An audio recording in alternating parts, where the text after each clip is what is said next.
I will be opening a brand new portfolio that will include only ETFs. And by the end of this video, so in around a year for me and few minutes for you, we'll see whether I outperformed the S&P 500, underperformed it, or maybe even lost a lot of my money.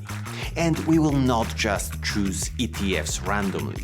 We will choose the best ones in 5 different categories.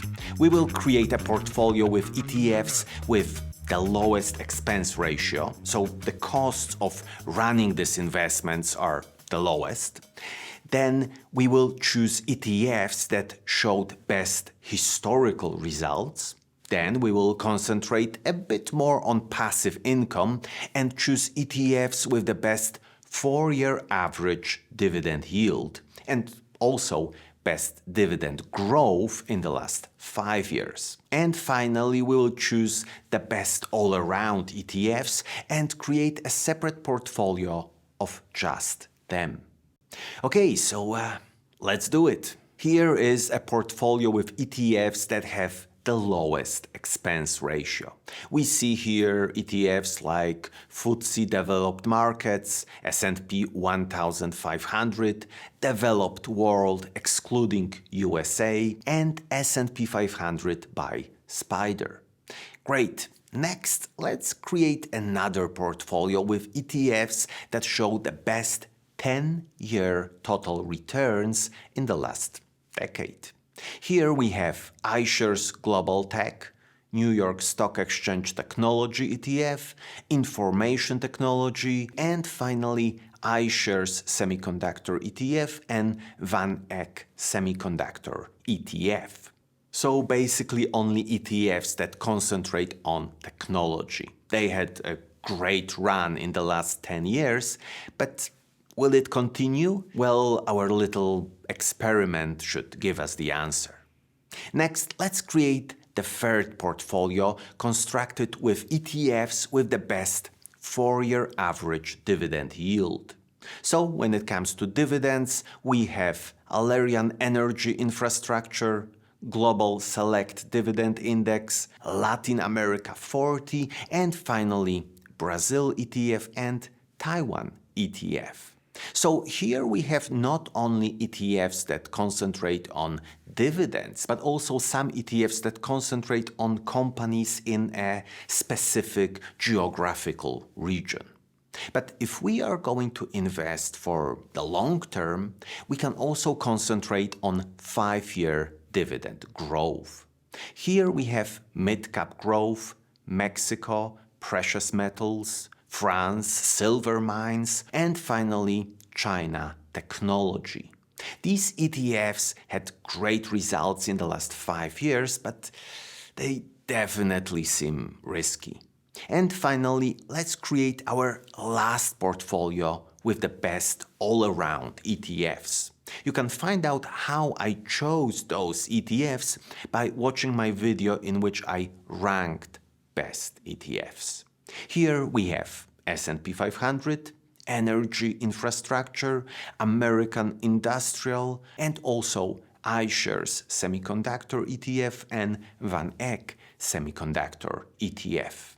So our portfolios are ready. Now let's just wait and watch our money grow. Or not.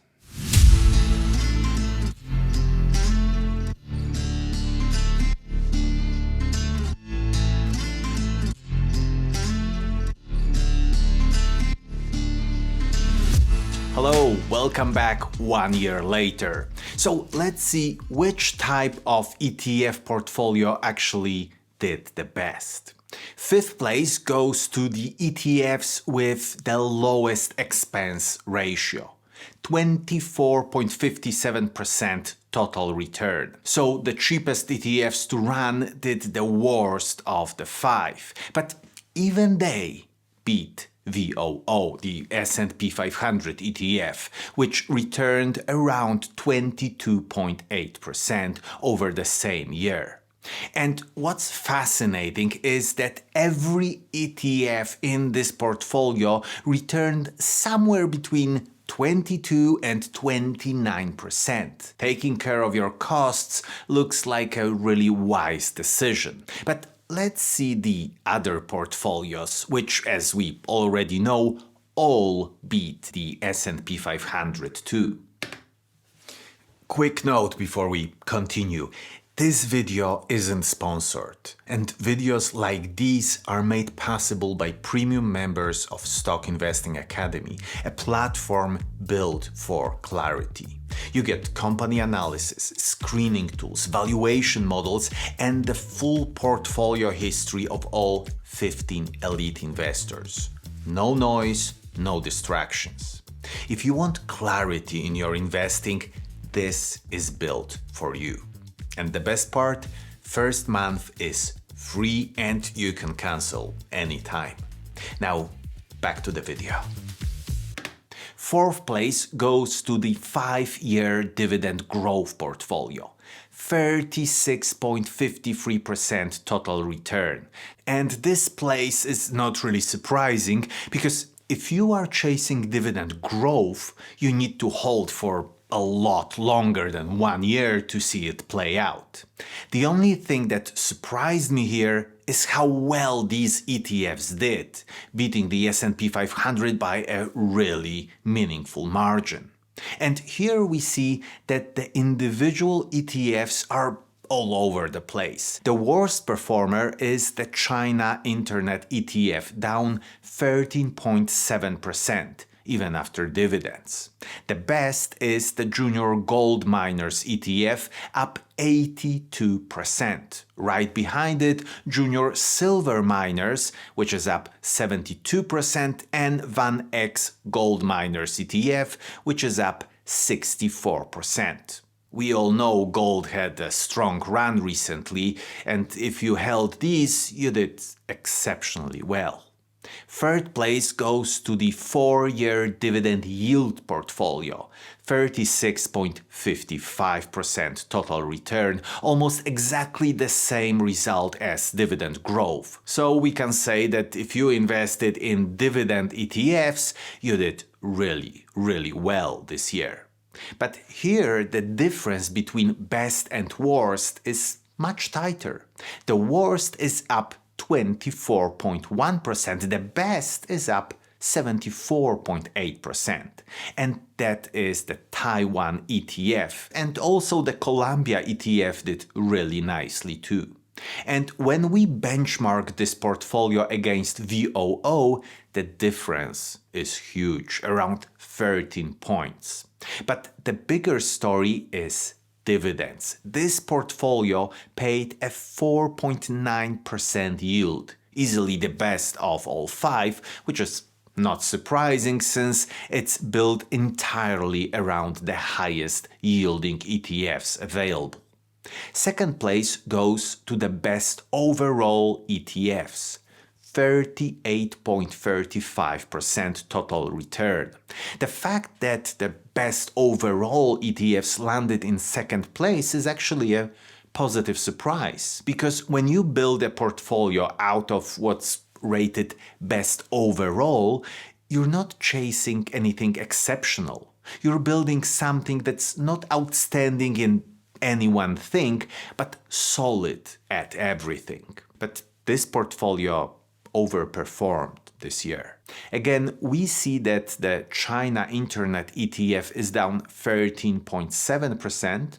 We got some average results too. Argentina up around 10%, uranium up 17%, and there is the S&P 500 tracker sitting in this portfolio, which is up 22.8%. But the two ETFs that carried the whole thing are VanEck Semiconductor, up 98.2%, and iShares Semiconductor, up an incredible 123.9%. The strategy worked. We spread the risk across a portfolio built to handle different circumstances. And even though China struggled, Argentina was flat, and uranium did not do as good as we wished for, semiconductor demand was strong enough to carry the entire portfolio. Like it or not, that is the power of diversification in action. And finally, the first place goes to the ETF with the best total returns in the last decade. The result here is incredible, especially since we are talking about ETFs, not individual stocks. 63.25% total return, close to 3 times what VOO returned over the same year. The ETFs that performed the best over the last decade kept performing. Going from the worst performing ones, iShares US Technology up 37%. Vanguard Information Technology up 37.6%, iShares Expanded Tech Sector up 37.7%, Fidelity Information Technology Index up 38.3%, State Street's Technology Select Sector up 40.6%, iShares Global Tech up 45%, Spider New York Stock Exchange Technology up 47%, and then the best 3 are semiconductor ETFs up 94%, 117%, and 137% in a single year. And if you just look at what kind of ETFs these are, they tell you the story of the last decade in the stock market. Technology, technology, and a bit more technology. Now, we shouldn't draw any serious conclusions from this. 1 year is definitely not enough to prove or disprove anything about the stock market. But here is what's really surprising. Every single one of these 5 portfolios beat the S&P 500. And we achieved those results not by picking individual stocks, not by timing anything, not by doing any real analysis at all, just by choosing the type of ETF and holding it. That's it. That's the entire strategy. And the gap isn't small. The worst portfolio still edged out the S&P 500. The best one nearly tripled it, which raises the real question this experiment leaves us with.